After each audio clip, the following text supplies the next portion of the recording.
time, and who knows how long he will be willing to perch here. As I mentioned a bit earlier, there's accounts of leopards waiting for 48 hours in a similar scenario to this.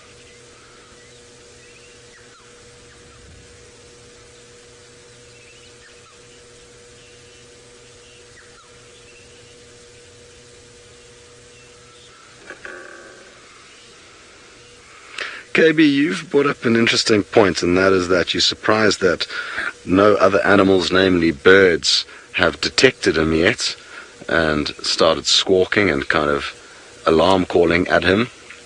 And I agree with you, but when you think about it, if you have spent some time following leopards and us on the move and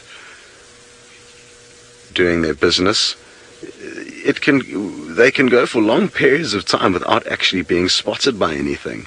And that's also what makes our lives difficult in finding them. So it's not, that they're permanently getting mobbed or hounded by animals, be it birds or monkeys. Monkeys helped us find him this morning, or antelope. Ooh. What's going on there, Mr. Hukumuri? One of you suggested a little bit earlier that we could possibly call him Hukumuri, a hybrid name. Now that we know where he's come from. And that was from Lewis.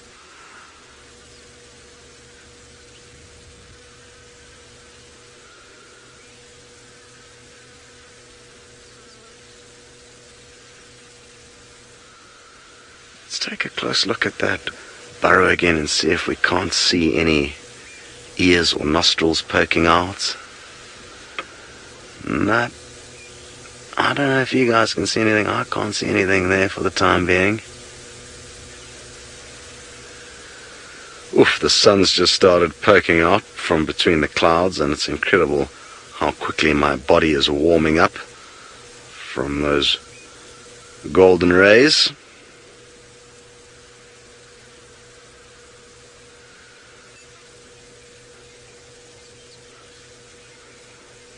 Alrighty. Well, we're going to stay put. Of course, we wouldn't leave this sighting unless we were forced to at gunpoint. And even then, I'd probably put up a little bit of a fight. So fear not, we're going to stay put and send you across to Taylor, who's still bumbling about. Well, we're trying to find out where this male leopard has gone. So Mr. Dylan Leo Smith, Brent's brother, sent through a message saying that he had some leopard tracks crossing through at Twin Dams, but I don't know exactly if it was a male or a female, which I'm trying to figure out. It would make sense if it was male leopard tracks, because our male leopard tracks come from Twin Dams and then they go into the Mulwati and up along Batlier. Then I lost them on Batlier. So I suppose I should probably go back to Batlier and have a proper look around. We'll get there eventually. Maybe also check in Yala Road North and South, which is just here, which we might do too. Maybe we'll do that first, in fact. Maybe we'll go down in Yala Road North, or in Yala Road South, sorry, and have a little squiz to see if he didn't cross the drainage line. That could be a possibility. I also don't know whose tracks they are. They don't look massive. They don't look huge. Maybe Hosanna, maybe Tamba. Who knows? Maybe we'll find them. That'll be ideal if we can actually find the cat that had left those tracks. So we're circling like vultures at the moment, going round and round. Check Worry Pad. Only leopard tracks that are there are lapped up water, providing us with a beautiful sight. And then who else? I've forgotten where I was going with that now. It's hard multitasking. Sure. Forgetful Nancy today.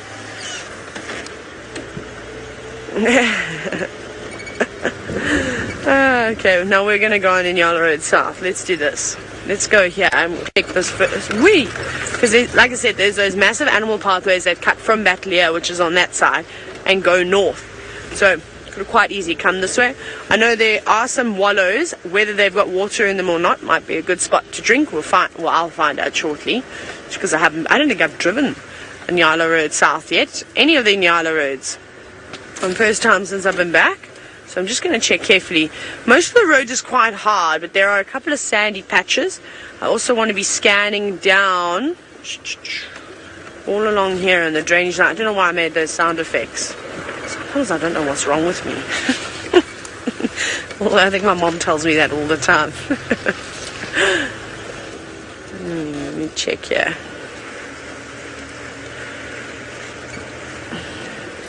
Now, I'm keeping an eye out also on any overhanging branches on the road, because that would be a good spot for a leopard to mark. And Tammy, you're wondering that if two leopards would ever mark over each other's scents in order to try and claim it that way. Most certainly, if you are brave enough to scent mark over the resident male in that area, you're basically saying to him, I want to fight, I'm going to fight you, I'm going to take your home and everything from you.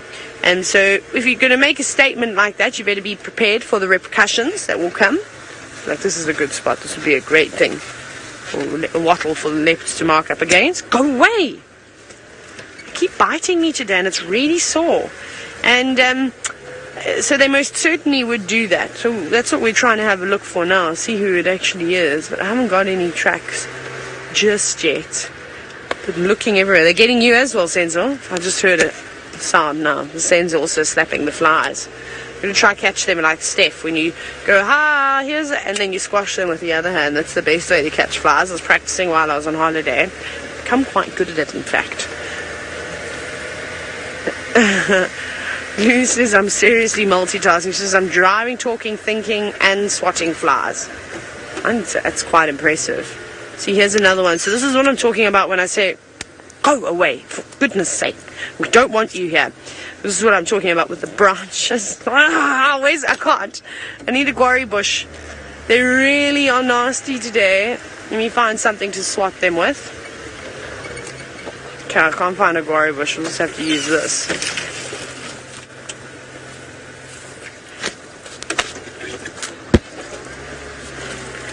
I promise you, they just go in the most inappropriate places. It's ridiculous. Anyways, I'm going to swat, drive, think, and try and track leopards. While I do, that's going to set you across to Steve and see how his tracking is going. Well, I don't know what quite to say about the fact that Taylor's having fly issues. We had a few flies in us before, and Seb asked if I'd showered. How rude of him, eh? Of course we shower once a week out here in the African bush. We have water scarcity issues. We can't shower every day. I'm only joking, we do. Well, most of us shower every day. The flies seem to have abated by us, though, but I'm pretty sure that they're following those buffalo herds. Where we tracked that leopard all the way through is where the buffalo originally came in from north of Buffelshoek the other day, and with that, obviously, with the buffalo and the dung, lots of flies. Since we've left that area, no more flies, so it's very nice. We don't need to beat ourselves with anything. So the track we lost, we're not sure if it's gone east or west. We've double checked the fire break. We also happen to be in the area where the Hukumuri were just north of the fire break here yesterday. And so while we keep moving on sort of in an easterly direction to see if that leopard track comes out anywhere, we're double checking to see if the Hukumuri haven't come back south. Scott's main mission this morning was to check from the west along with the northern boundary, but obviously he got waylaid with a very cool cat, so we can't blame him for not checking the northern boundary.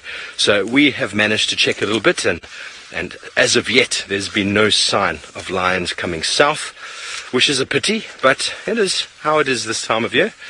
We are continuing our ever long search of things wonderful, and there have been a couple other butterflies, James, that have come through, but we weren't able to keep them in frame at all.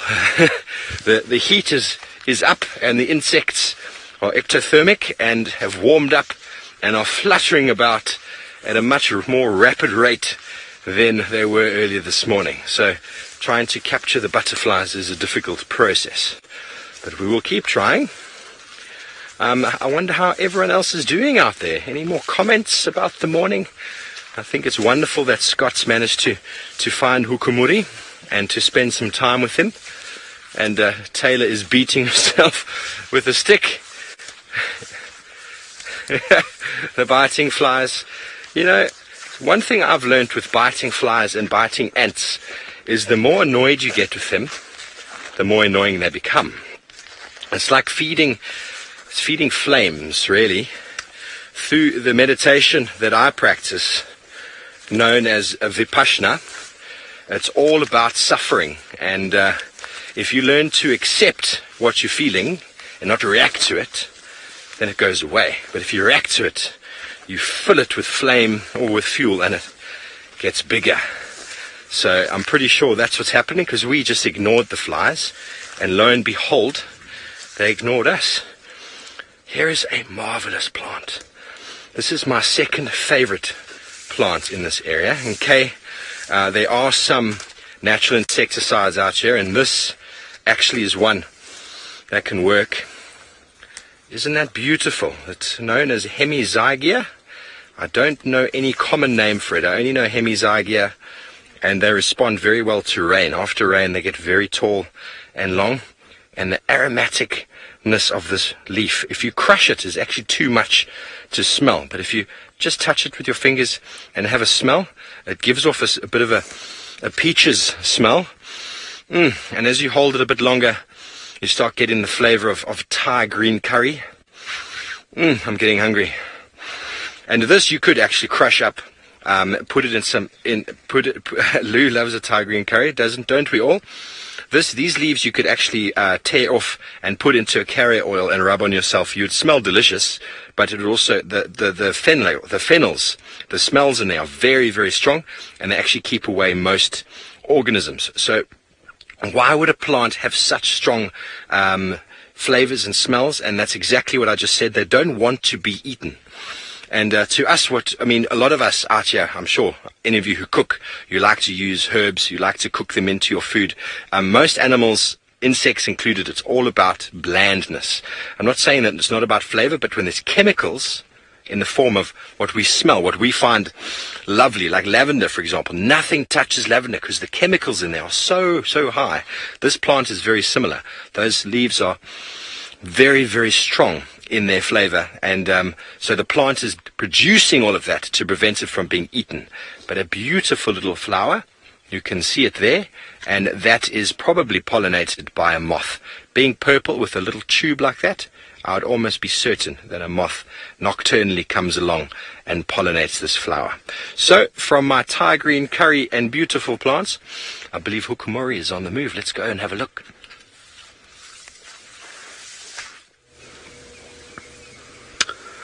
So, he's actually been shifting around a little bit, and he's just gone back up to the spot where we've seen him for the majority of the morning, but he had kind of moved slightly lower down onto the mound,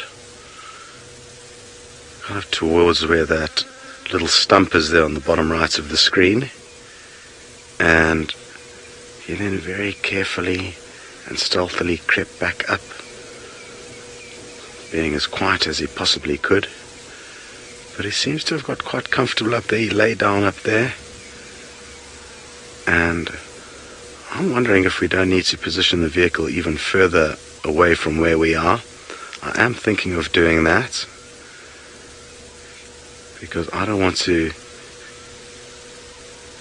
be causing this bacon to stay hidden away from him. So I just rather err on the side of caution.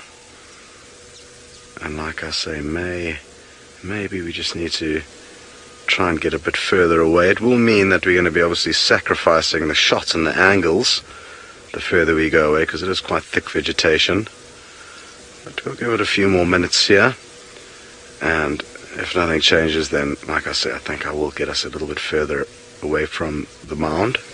Maybe that will help the warthog's minds become a little bit more at ease.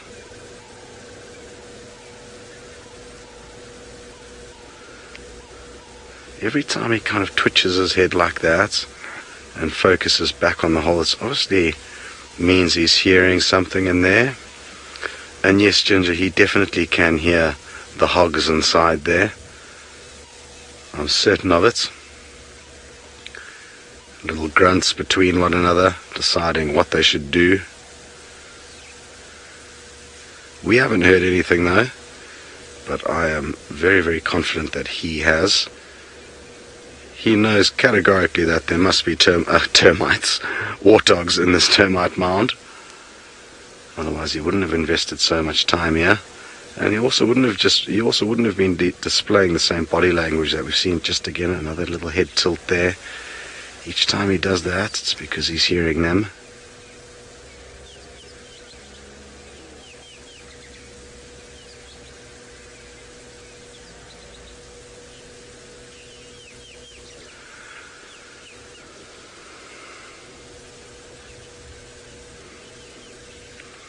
KB, you'd like to know if heat may cause the warthogs to exit the termite mound as the sun bakes down on us, and I don't think so. It's quite temperate in there, and I think, you know, maybe by midday it'll start getting hot and sticky in there, but for the time being I think it is going to be fairly cool. And also, if you think of, you know, animals like hyena, whose cubs will spend a lot of time in those mounds throughout the course of the day, if they can survive in there, I'm sure the warthogs can too. So I don't think that's going to assist him.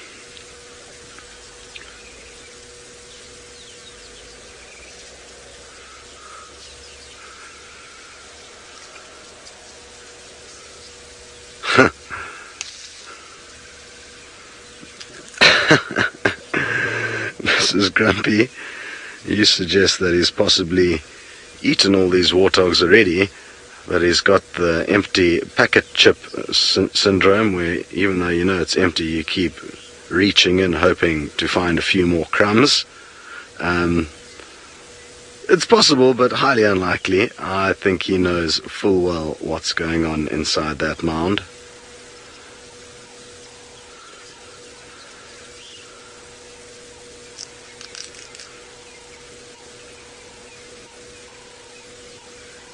Okay, I think I'm going to reposition now and get us a little bit further away and see if that doesn't help things. So let's see what we can do here, and while I do that, we are going to send you back to the fly infested Taylor McCurdy. Got rid of them now. They're not biting me anymore. They know I've got a sword in the form of a branch. So we've come back onto Battalier Road because I want to try and figure out what's going on with these leopard tracks. I'm definitely going to come and walk here this afternoon. They're fresh. They're from this morning. I don't know whose they are. I've just lost them now. I don't know if a cat maybe walked off the road because we went over a very, very hard section. Are these female tracks now? Yeah. It might be very difficult for you all to see. Let me try and show you. I see I haven't seen this track here. This I've just spotted now. But this could be quite old because it is in the middle of the road. So it's very, very faint. Just sort of see the outline of the pads here. This is from a female. And going this way, and I haven't seen any other fresh female tracks at all. So I reckon maybe these are quite old. The center of the track in the road, not many people drive on it, unless you sort of veer off to try and find some more tracks. So not what we're looking for. We're looking for the fresh male tracks who are on top of all of our tire tracks from yesterday. So let's see, but now they're gone. All those leopard tracks are gone, which is no good. So I'm just scanning properly. But I think if we come here on foot, we're sort of eliminating a lot of areas. I drove in Yala Road South, couldn't see any tracks whatsoever. Drove Quarry Pan Road, no leopard tracks.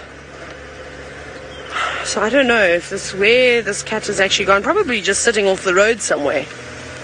Maybe in a marula, nice shady tree.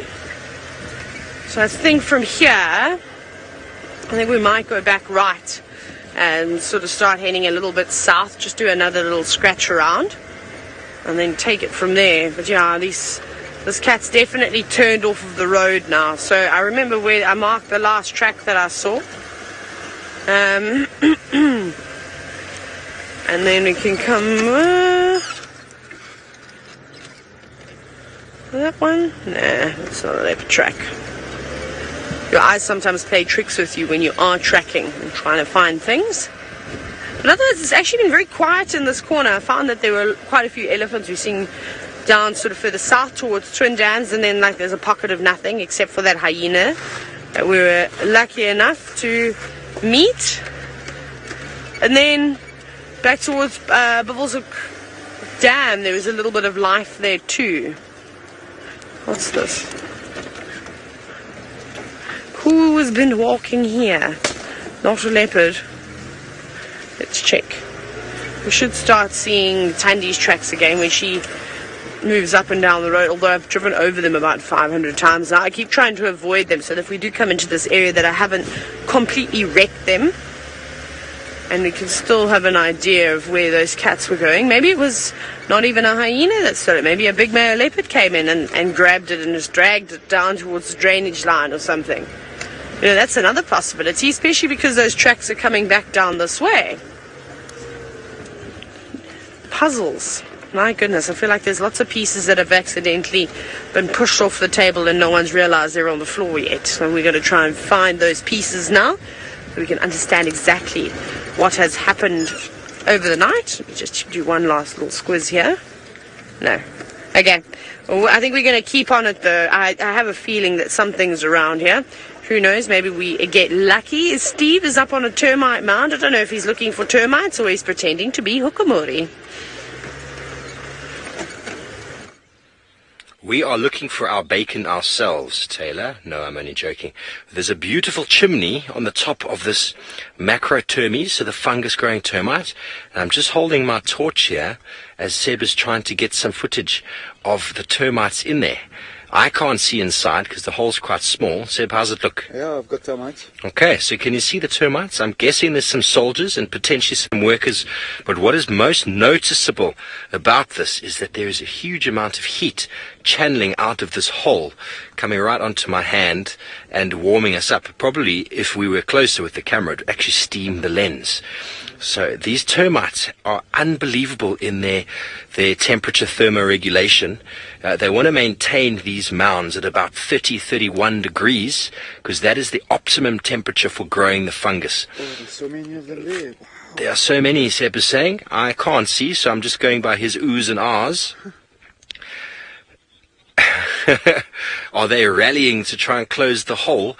But the heat coming out, if you've ever worked in a greenhouse, you know how important it is to maintain a certain temperature, and there's all sorts of valves and vents that are put in place to make sure that the air comes through. But now termites don't have the technology that we have, but yet they are far more advanced in how they design these termite mounds, how they allow the air to move in, and how they close off those vents and open them when need be. Obviously, as the heat of the day warms up, the temperature inside the termite mound rises, and so they need to open certain vents to allow the heat out, and vice versa. Also, the decomposition of the organic material in there by the fungus leads to obviously an increase in temperature, and the fungus, which is quite specific to these termite mounds, is farmed by the termites. So the termites farm the fungus. They bring in organic material in the form of grass, and they put it on the fungus, growing the fungus in a greenhouse sort of format. The fungus breaks down the very hard cellulose-like particles into reusable sugars that the termites are then able to feed on. And in the process, the symbiotic relationship is working. It is absolutely marvelous.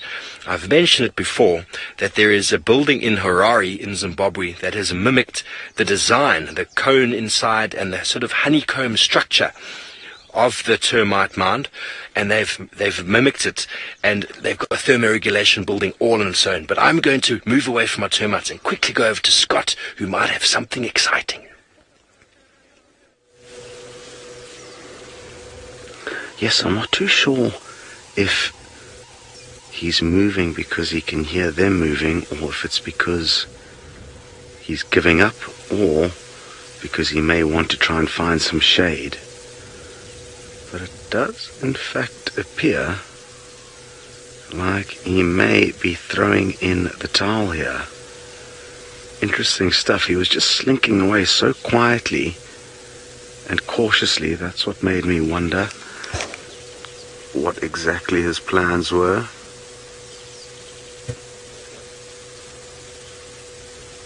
Not sure if I could see him lying down there, or if it was just some grass blowing in the wind. Now, what to do? Just going to have to drive around and just make sure he hasn't decided to move on to greener pastures, because if he has in fact done that, then we don't want to be left behind. Let's creep forward here and see what the deal is.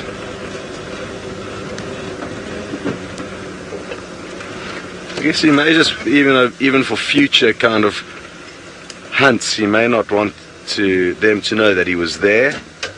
Doesn't want to unnecessarily let them know what his plans are for the future, I guess. Or it may just be, like I said, that he was getting a bit hot and he wanted to get into some shade, but still stay nearby. Ashton, you'd like to know if he wouldn't try and dig them out? I mean, there's a small chance he may try and do that, but it's going to be very difficult, if not impossible, to do that. So it's usually futile attempts that animals like lions will perform. Hold on, Dave. Dave's having to drop the antenna there as we negotiate this fairly thick bush. Oof, I hope I haven't wasted too much time here in my very slow movements into this area where I thought we might see him lying down. Oh, has he given us the slip? Can you? Okay. Okay, Dave can see him.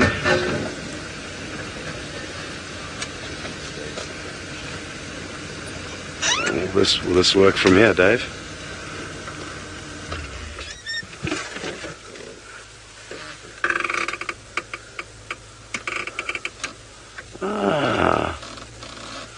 There he is, and well spotted, Dave. It seems like shade was his priority. He's definitely not in the best spot there if they do come barreling out, but obviously the heat was getting to him.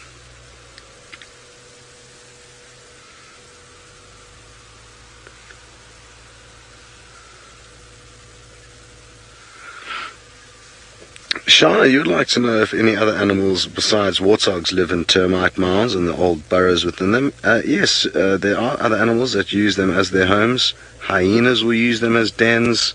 Wild dog will use them as dens. Occasionally leopard will use them to keep their cubs in. Porcupine, aardvark will also live within them. Honey badgers may seek refuge in them. What other animals am I not thinking of that will use the termite mounds? Big pythons will definitely use old termite mounds, possibly as a place to lay and incubate their eggs.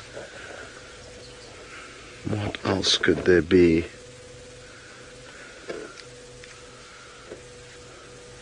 So, yeah, quite a few animals. Tortoises sometimes go in there. When they estivate during the winter months, they may seek refuge in a termite mound. Birds, even some swallows, will build their nests within the cavities in termite mounds. So yeah, quite a wide array of animals will use them, and they're very important structures, because of course without these termite mounds, a lot of those animals would battle to find a home. So termites aren't only very important when it comes to recycling nutrients that most other animals cannot process, old, dry, dead branches that nothing else wants to eat. The termites are happy to recycle and get back into the ecosystem. And they also make homes for animals while they do that. Very, very important animals. I guess just like flies, Termites are a nuisance to us as humans, but they're hugely, hugely important in the ecosystems that we live in. Okie dokie. Well, we're going to stay put. 25 minutes or so left for these warthog to come out and allow this leopard to show us what he is capable of. So let's cross fingers that we're going to get lucky. For now, though, back to Steve on foot. Thank you, Scotty. Apologies for me munching. I'm just eating some grass. I'm a herbivore. So I believe there's a few questions going to come through shortly on termite mounds. So we'll make our way over to this termite mound here and see if we can answer your questions. So fire away, Lou.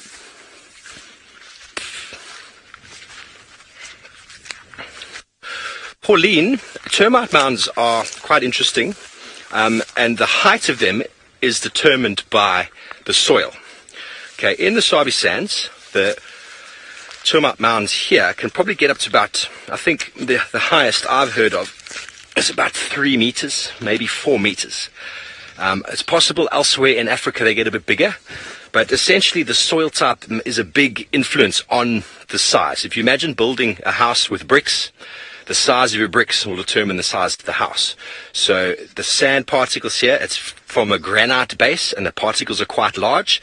So the termite mounds here are rather big compared to other parts in the Lowveld where they have more basalt soil. In the basalt soil, it's more clay. Particles are much smaller, so much smaller bricks. Doesn't mean that the colonies underground are any smaller or larger, but it just means that the structure above ground is definitely smaller in the clay soil areas. Hope that answers your question. What a nice vantage point we have here. I feel almost like Hukumuri a little bit.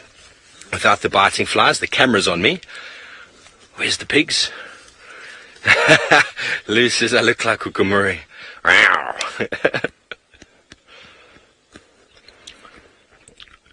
Ashland, there's physical differences between soldiers and worker termites. The soldiers have definitely got a much bigger head with 2 very enlarged sort of pincer-like mandibles on the front.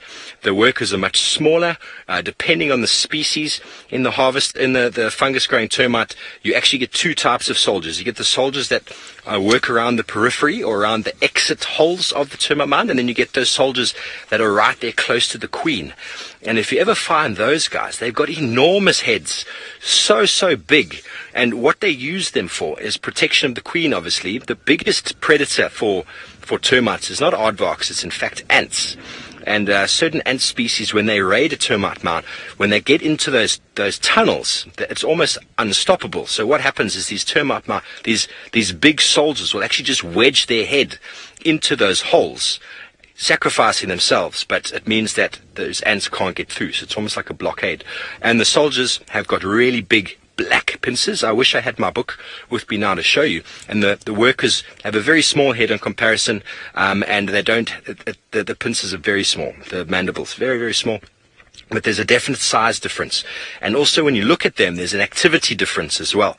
You'll often find with the fungus-growing termites that the soldiers sitting on the outside sit there basically just watching and waiting, almost like what Hukumuri is doing. They just sit there waiting for any disturbance, whereas the workers are just in and out, non-stop, doing their thing, almost like the head is down and they're marching to the tune of the drum, where the soldiers sitting and watching. And often their behavior, when they get a bit disturbed, is they'll tap their head, and they tap it on the ground of the hole, and that often will encourage other soldiers to come. It's almost like calling the troops to battle. That's quite something to see when they do that. And I've seen some of those really big ones do that as well. And sometimes you can take some grass and you can stick it in the mandible of them, because termites don't essentially have eyes. They're essentially, most of them are quite blind. They don't need to see. It's all pheromones that they work on, especially in the tunnel, because it's all dark and dingy down there. There's no need for eyes. And so you stick a piece of grass in the mandible and they just clamp it shut. You can pick them up, and they can be quite large and also quite tasty. They form a huge diet throughout Africa, not just for animals such as birds, ants, aardvarks, even people will eat them, which is very interesting. See, Herbie eats them. Flat Earth, what an interesting name. I am not on the Flat Earth, I'm on a mound at the moment. Flat Earth, what does it smell like in an active termite mound? Did you smell before, Seb? I didn't put my nose in. It was just a warm sort of heat coming forward. I didn't get any sort of smell, but it's very sanitary in there, and there's decomposition happening. So it's probably a bit of an earthy sort of decomposing smell. Nothing like a compost heap, because that's at a different temperature. Termite mound is very low. Any of you ever had an earthworm farm? Earthworm farm is about the same sort of temperature as a termite mound. That sort of nice, earthy, sort of clean smell, but with a bit of warmth to it. I hope that answers your question. Okay, so we are headed back to camp because all this talk of termites and food is starting to rumble on the tummy. But if there are any more questions, please feel free to send them through. While I descend my mound here, we're going to go over to Taylor, who has got some leopard tracks. We do. Remember I was telling you that Brent's brother Dylan dropped me a message and said that he'd found some leopard tracks crossing into twin dams. Well, I'm almost certain that these are exactly the same leopard tracks that we've been trying to follow. So they go down twin dams, like I said, through the Mulwati and up onto Battalier Road, which is not very far from here. So I wonder who it is. It could be a number of different leopards. So yeah, so we'll see, but it's definitely a male. That's what we know for sure. Which one? Oh, I don't know. Hopefully we'll find it this afternoon, but let's carry on. Now, Steve, you've said that you're hungry. I'm not hungry this morning. I'm tired. Now, let me tell you why I'm tired. It's because the dinosaurs kept me all night last night. Dinosaurs that most of you know, and I basically have these reoccurring dreams. I have a couple of different dinosaurs now. I don't know where we're going. And it's the weirdest thing ever. So I basically didn't get any sleep last night because every half an hour I would wake up and I'd go, okay, cool, this dream is finished. And it starts off where basically we're viewing a Jurassic Park type scene. I don't know, we're at the Lost Worlds or whatever, and we're looking at these dinosaurs and their enclosures. And there's all the type of fencing and, you know, all the security measures. But, of course, the dinosaur gets out. And then they start chasing people and everyone's running away. And then we manage to escape and get out of this facility. And then we're running, like, through a massive estate. And then we go to a person's house. And we tell them, like, lock your doors. They're having a big party. There's dinosaurs. And they go, what are you talking about? And the velociraptor comes in. And then basically I work my way through different stages. But it was really weird. It was the first time last night that I would wake up and get a fright. And when I'd go back to sleep again, the dream would start from the beginning. So bizarre. Anyway, so that was me trying to make my way through. I got eaten so many times last night by these dinosaurs. I don't know how many times I must have woken up, like 6 or 7 times, and then I'd go back to sleep and the dream would start again, and I would sort of progress. I'd get further and further in my dream. It was the most ridiculous thing ever. Like, it was really not great. So I'm ready to go back to bed now and hopefully not dream of any more dinosaurs. Definitely won't be watching Jurassic Park for a while. So yeah, so there we go. So for those of you that think I'm an absolute idiot, I'm sorry. I just thought I'd tell you about my my ventures. Nikki, you've said you also have dreams like that. Yeah, it's quite interesting. Here's Ari. Hi, Ari. Good, thanks, and you? Not quite just yet. We've still got a little bit of a way to go, and yeah, trying to find a leopard. Cheers. I was asking if we're going home. I should have stopped and told them about my dinosaur dreams. Maybe made them laugh. Probably not. They'd probably think, oh my goodness, who is that crazy girl on that car? So yeah, so that was my night last night. It was lots of fun. And I'm hoping that I'm going to be ready for this afternoon. Definitely going to be having a nap today. Maybe have to go for a run first so I'm extra tired, and then get chased by an elephant, perhaps, and then go back to bed. So I don't know if we're going to have any more luck with leopards. It's quite warm now, obviously. As the day moves on, the clouds have all completely burnt away. Well, there's a couple. My goodness, this car's got a mind of its own. It's kind of just swerving. Let me pulling slightly to the right. Tires are good. Maybe it was from me off-roading. Maybe I bent something I shouldn't have bent. We'll have a look at that. That will be later's problem. So yeah, so I mean, we could always get a last-minute leopard. on our side popping through. Who knows, maybe a lion crossing the road, but to be honest, I'm not going to hold my breath. But I wanted to come and just check a little bit further down on Gowrie Main because I haven't been down all this way. I actually turned off at Weaver's Nest.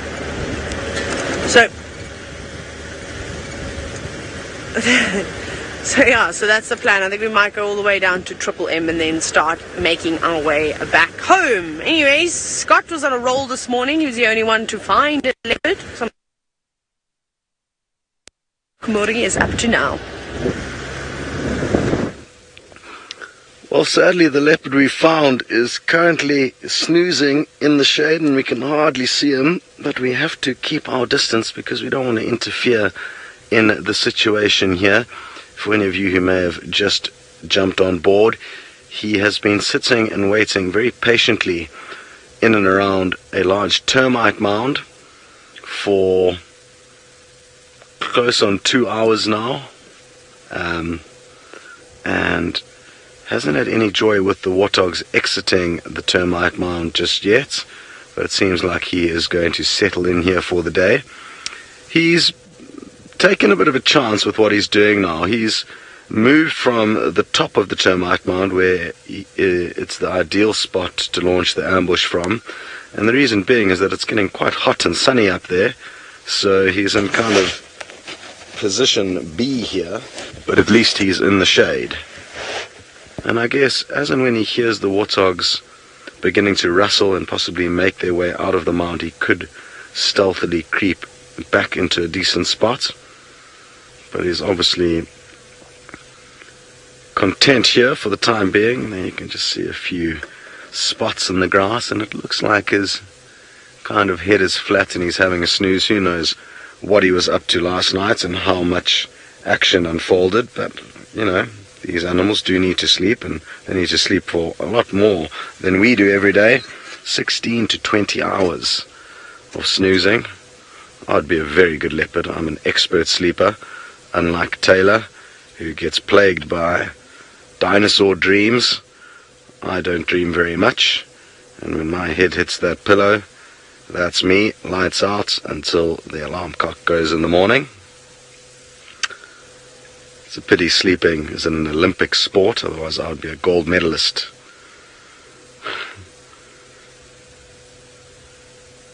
I hope that continues. I've been lucky up till now. I'm hoping as I get older and possibly more mature, I may start thinking of more issues and problems that could keep me awake at night, but right now, don't have any issues there.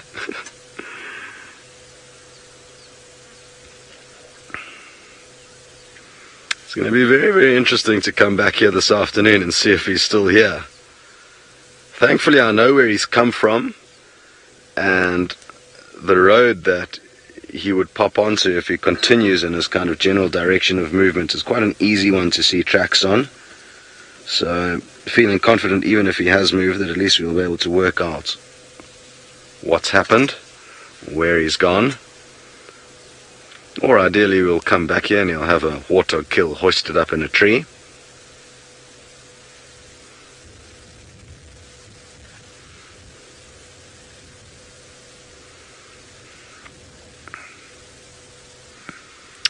Alrighty. Well, the clock's ticking. We're going to need a small miracle for something to unfold in the next 15 minutes, 10-15 minutes. So, happy thoughts. I mean, even if the warthog escape, you can be on either team here. You can be on the leopard's team or the warthog's team. But the warthog do need to leave the burrow at some stage. So, either way, I think we should egg them on. And whatever happens, happens thereafter. Nothing worse than a hungry warthog stuck in a burrow. Anyway, enough about that. We're sending you back to Steve.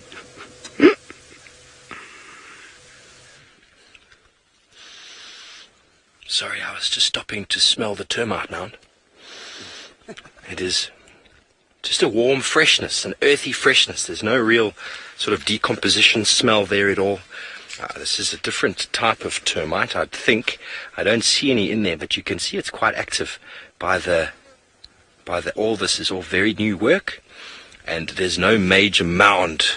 I'm thinking this is Hodontotermes, which is also a type of fungus-growing termite, but is the smaller, not the large-growing. I could be mistaken, but I'm thinking it's that. Very small vents that come out on the top, and then not much of a mound whatsoever. But underneath the ground, extensive channels and networks of termites doing their thing.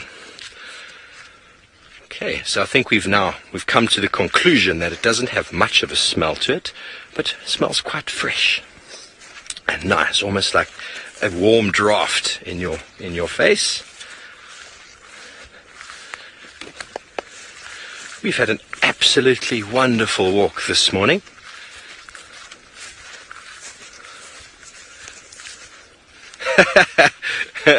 Kathy, that is a question I've been asked many times in my life. Kathy would like to know if I got lost in the bush, which first of all, Kathy, I'm not going to get lost in the bush. Second of all, if I did get lost in the bush, where would we sleep? Kathy, that is a very interesting story. Now, essentially, you do not want to sleep in the bush. You won't sleep. If you're on your own, I think it's impossible to sleep. I've spent many nights out around a fire with students, camping out, so to speak, with very small wilderness fire, and there you're pretty safe if you can do that.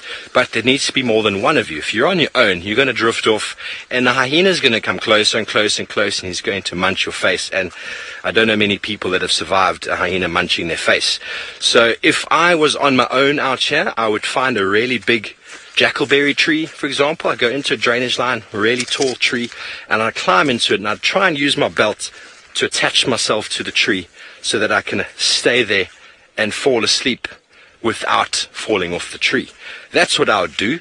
There's a story of years ago of an individual, I'm trying to remember what his name is, but he was walking and he got lost. I think he had the same famous last words as me. He didn't think he'd get lost, so he wasn't very prepared. And he was lost, and it was getting dark, and so he's like, it's fine, I'll just keep walking. Camp can only be 500 meters or a kilometer away. So he kept walking, and he walked past the little pond. And as he walked past, the frogs, they were doing choo choo choo choo, and as he walked past, they stopped.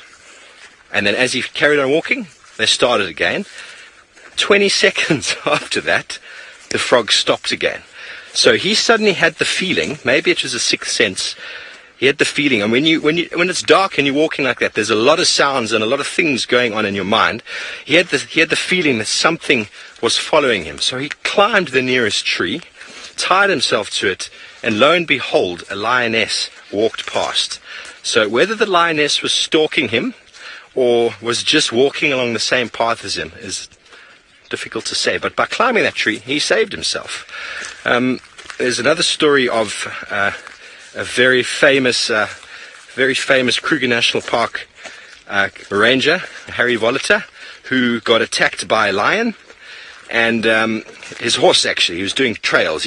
In those days, they used to walk around on horses and do their patrols, and there were two of them, and his buddy was off a bit with the other horse, and these two male lions stalked him and attacked his horse, and needless to say, he fell off his horse and killed one of them with a knife, and the other lion was baying for his blood, and he was injured, quite badly injured, and he managed to climb up into a tree and tie himself to it with his belt, and the lion could not get to him, and after a period of time, his friend who was in front had realized that something was wrong and came back and got him. So he wasn't up there for very long, but they then managed to get him out and all the way to some medical help.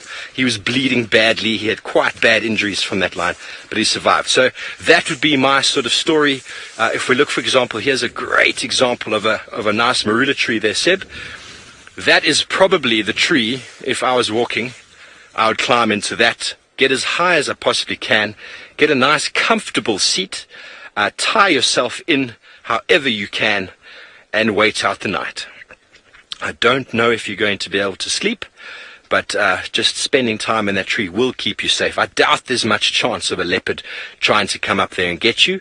The chances are slim. I'm not saying it's not going to happen, but you're far safer in a tree like that than you are on the ground. And I have got a backpack here. You might always have seen this, but this backpack is filled with water and all sorts of interesting things for survival, coming from a knife to matches to a lighter to torches, extra batteries, all sorts of things that will keep me alive if I do happen to get lost. So we were talking about medicinal plants earlier and what can be used as an insect repellent. I think it was Roshni, I forget now. This is wild basil. It is edible. You can see the typical sort of basil flower there, and I've actually used this before. I've taken these leaves off, put them in a carrier oil, and then rubbed them on my skin, and it works very, very well as an insect repellent. So that is wonderful, and while we continue on our way back home. I believe Taylor's also on her way home, and see what she has to say, apart from dinosaur dreams. We won't speak about the dinosaur dreams anymore, otherwise I might have them tomorrow. There was a sneaky spider web just over there. I thought I'd grab it quickly. What I was going to tell you though, or ask you all, what comes to mind when you hear the words, it smells like warm freshness? Because I don't really know what Steve meant by that, but when I hear that, I think of freshly baked bread. So, when somebody says to you it smells of warm freshness, what do you think? Hashtag Safari Live, let us know. It'd be quite interesting to hear the different well, I suppose memories or whatever it may be. Maybe coffee, especially. Can coffee smell like warm freshness? I don't know. Anyways, I thought that was quite funny as well, Steve. So we're on Rebecca's Road now, just having a little drive around. We did see some female leopard tracks, in fact, coming from Rebecca's, so I'm pretty sure they'll be the same tracks that Steve and Herbie have been following all morning. It's just now to figure out who it is and where that leopard has gone. Go away, fly. Don't make me move my branch up again. Get you. Let's see if we can get any birds. I don't think I've looked at any birds today. Did I? No, not even one. It's a bit disappointing. A little bit unlike me as well. Maybe a butterfly. Actually, Philemon's dip is great for butterflies. Let's get there quickly. I've still got my butterfly books in the car as well. But I haven't really seen too many flying around. Let's quickly zip on round. Meow. Ooh. Robin, you say when you think of, or when you hear the word, sorry, it smells of warm freshness, you think of laundry, fresh laundry. That's a goodie too. I think that also makes me think of that. I'm trying to go as quick as I can. Meow. Safari. Ferrari, safari for butterflies. Ooh, Lindsay, you've said cinnamon rolls. Now I'm getting hungry. Now I might have to postpone me going back to bed for a little bit. Okay, we're almost in Philemon's dip. Handbrake, turn, everyone ready? Sit. Yeah, just jokes. We'll never do that. That's most certainly not going to happen because the handbrake doesn't work. Let's quickly check here. No, I'm joking. I don't think I ever use a handbrake in a safari vehicle anymore. Now, this is normally a great butterfly spot, but do you think that there's even one flying around? Don't be ridiculous. Don't be absolutely ridiculous. Can you see anything, Senzo? Not even one. There is one, but it's so far away. It's white. That's all I can tell you. It's very far away. Hang on. There's one. Got one. It's fluttering around here. It's going to sit on Senzo. No, don't go behind the car. That's not cooperating very well. Off it goes behind the vehicle. Oh, wasps. They're all slowly... Have you got one? Where have you got one? Oh, the one down here. Can you see it? They did. There was a white butterfly that flew down into the grass. Where did it go? I'm just going to poke my head here to see if I can spot it. It's camouflage now. You can't see it, eh? No, the one that got away, the one that flew away. Although I'm sure it's still just sitting here. Let me roll forward and see if I can get a different angle. Had a little bit of black towards the body of the butterfly. Nah, gone. Okay. This is really normally a good spot. So, we will try again this afternoon on Bushwalk. Maybe I'll take a butterfly book out with me. And we'll see if we can find some. Right. I suppose I better send you on off, well, to the man that has the animals today, to Scott, to end the show. But it's been great, and we'll see you all this afternoon.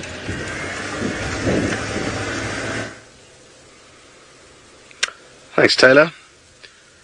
not too much has changed, although Hukumuri does occasionally lift his head up and then lower it back into the grass. I'm not sure if he's hearing anything in there, or if it's just the wind rustling in the grass that's confusing him with possible audio of these warthogs that he's been waiting very patiently for over 2 hours now. And really looking forward to heading back here this evening and seeing what has happened whilst we've been away. Good prospects that he could still be here, and if not, I'm confident that his plans are to head deeper into Djuma, so we could have a treasure hunt on our hands trying to work out where he's gone. And it sounds like a number of other leopard whose tracks were in and around Djuma but weren't located, so at least they're around, and maybe during the course of the day they'll move into an easier spot for us to find them. So a big thanks for joining us on board. We hate being lonely on safari, so thanks very much for keeping us company and sending through all your thoughts and comments. Well done to Dave on camera, and to Louise in the final control who's directed the show.